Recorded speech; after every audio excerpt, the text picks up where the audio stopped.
One of them spent his whole life sweeping. He left behind $8 million, uneducated, an MBA, an executive at one had been celebrated as one of the finest finance bankruptcy. So look at the two of them.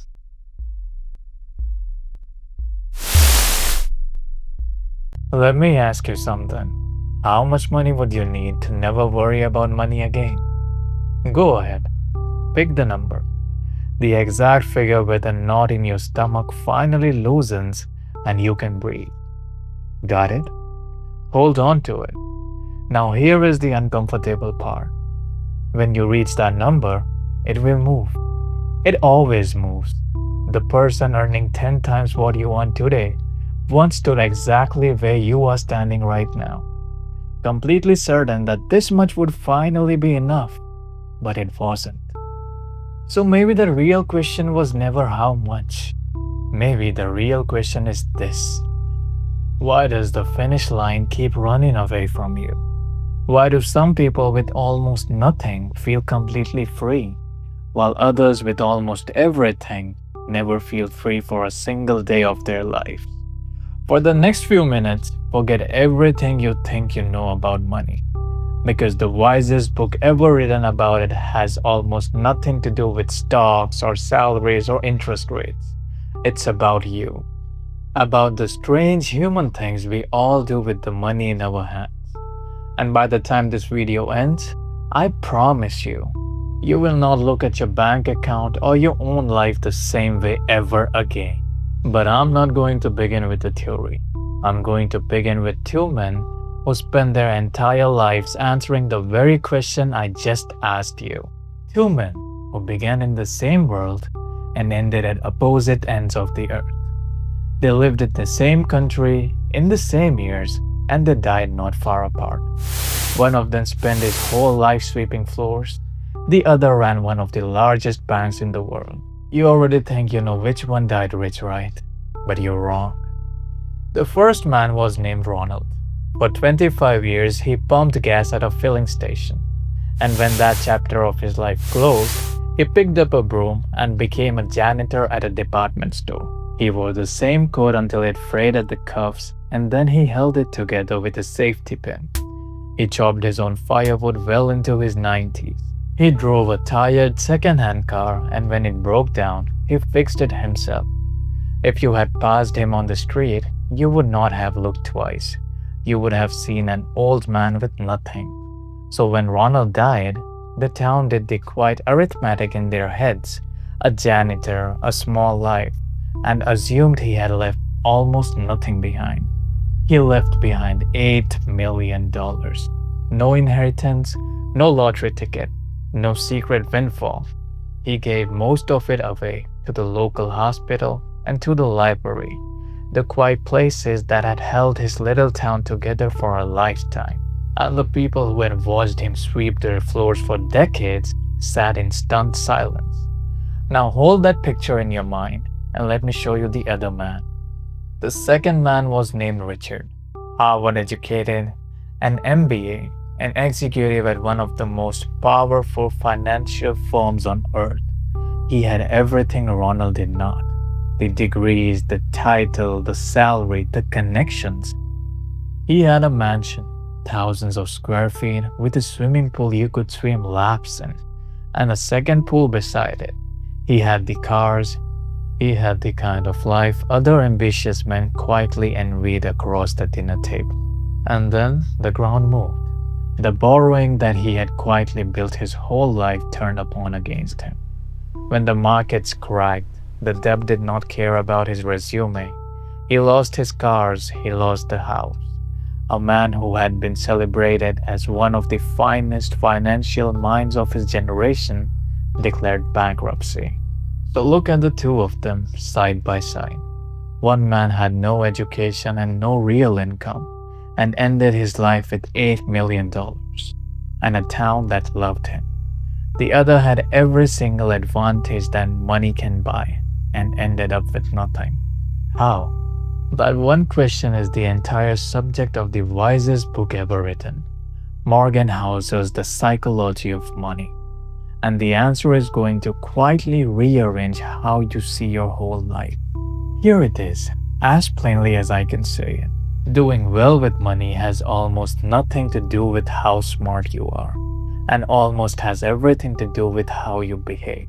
We are taught to treat money like physics, as if there's a formula, a clean equation that the clever people solve and the rest of us fail. But money isn't physics. It isn't even about math. It's about people. It's about fears and greed and ego and patience. A genius who loses control of his emotions can be a financial disaster. And an ordinary man with a broom can quietly build a fortune using nothing but a handful of behaviors that have no entrance exam. Behaviors that cost nothing. Behaviors that everyone listening to me right now already has. Ronald had them. Richard didn't. This is the whole story. Now let me show you the pieces. The first piece is the one nobody wants to hear. Nothing is ever quite as good or quite as bad as it looks, because behind every outcome stands luck and its silent twin, the risk. Think of the most successful people you can name. Now sit with this. One of the most famous men of our age happened to attend one of the only high schools on the entire planet in the 1960s that owned a computer. The odds of that were close to 1 in a million. He was brilliant, yes. He worked like a man possessed, yes. But he will tell you himself, he was also wildly, impossibly lucky. And he had a best friend in those days, just as sharp, just as hungry. The two of them were inseparable, and by every measure, that friend was bound for the same greatness. But before he could finish school, he died in a mountaineering accident. Same gifts, same fire. One became the name the whole world knows, the other the world never met. And the only thing standing between them was a roll of dice that neither one controlled. So be gentle. Be gentle with the rich, who may have had more help than they will ever admit. Be gentle with the poor, who may have had more working hours against them than you will ever see. And at last, be gentle with yourself. The second piece is the one that destroyed the executive, and it hides inside one small innocent-looking word, more. There was a man who clawed his way up from nothing to run one of the most respected companies in the world. He was worth $100 million, and it wasn't enough. He wanted to become a billionaire, so he crossed a line he could never uncross. And he lost all of it, the money, the name, his freedom. There is no reason to risk what you have and need for the sake of what you don't have and you don't need. The hardest financial skill on this earth is getting the goalpost to stop moving. Because if your wants grow faster than your wealth, you will run and run and run, and you will never once feel rich. Enough is not giving up. Enough is not too little. Enough is realizing that an appetite with no bottom will eventually march you straight off a cliff, no matter how much money sits in your bank. If more is the quiet destroyer, then this next piece is the quiet miracle, and it explains everything about the janitor. There is a man alive today who is one of the richest human beings who has ever lived, and almost all of his fortune, the overwhelming majority of it, was earned after his 65th birthday. His talent is investing, yes, but his secret is time. He began as a child, and he simply never stopped. If he had started in his 30s and retired at 65 like a sensible man, you would have never heard his name. His fortune would be a tiny fraction of what it became, not because his skill changed, but because his time did. Good investing was never about the highest return. It's about a good enough return that you can repeat for the longest time. This is the moment the math stopped being arithmetic and becomes something close to magic. And this is what Ronald understood in his bones. He was no genius. He simply bought quietly and held for decades. and let the slowest force in the universe do the heavy lifting. Compounding does not reward brilliance, it rewards patience, and patience feels like nothing is happening right up until the moment everything does. But here is the trap that swallowed Richard whole. Making money and keeping money are two completely different skills. Making it takes optimism, boldness, the willingness to put yourself on the edge. Keeping it takes the opposite, humility, and a quiet, permanent fear that everything you have built could vanish overnight. There was a trader once, perhaps the greatest who ever lived, who made an unimaginable fortune in the middle of the Great Crash, when everyone around him was being ruined. He was right when the whole world was wrong. And within a few short years, he had lost all of it, because the only thing he never learned was how to stop. So here is the rule beneath all the other rules. Survive. Compounding only works if you give it years, and that means staying in the game long enough for the years to actually arrive. The people who last are not the boldest in the room. They are the ones who refuse at any cost to be wiped out. And now, the great illusion, the one you fall for almost every single day. When a gleaming car rolls past you in traffic, you don't think the person inside is wealthy. You think, if I had that car, people would think I am wealthy. We quietly use what other people spend as the measuring stick for what we ourselves should want. But look closely at the trick. We never actually see the wealth. We see the cars, we see the watches, we see the houses. We see the money that has already been spent. We see the money that is gone. Real wealth is the money that didn't get spent, the car not bought, the refused upgrade, the craving that went quietly unfed. Wealth is invisible, and this is exactly why it is so rare and so hard to learn. You cannot copy what you cannot see. Ronald was wealthy, you just couldn't see it.